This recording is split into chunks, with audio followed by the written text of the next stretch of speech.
ang balita ko, may warrant daw ako pag... Hindi, totoo. Yung sa ICC or something. Matagal na akong hinahabol ng mga putang ina.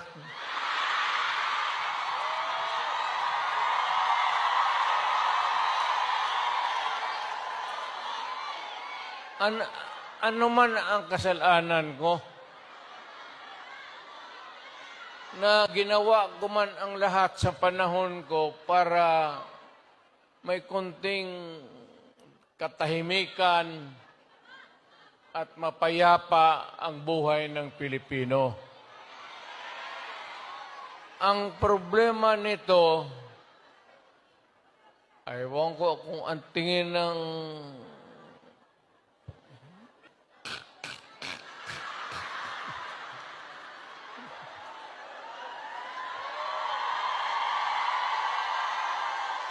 o ganito na lang. Ito ganito na lang. O sabi ko, assuming na totoo talaga yung naririnig ninyo, bakit ko ginawa yan? Para sa sarili ko? Para sa pamilya ko? Para sa inyo at ang inyong mga anak sa ating bayan. Kaya ako man,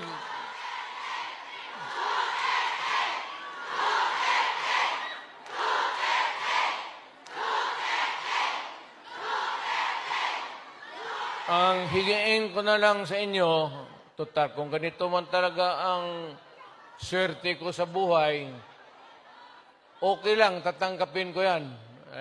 Wala tayong magawa hulihin tayo kung ikulong tayo. Kaya lang,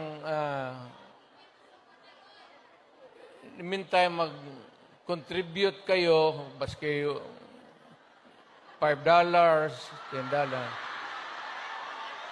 para paglabas ko sa presuhan, pagawaan ninyo akong monumento katabi ni Rizal.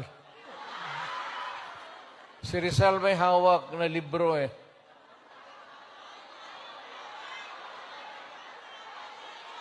Akin.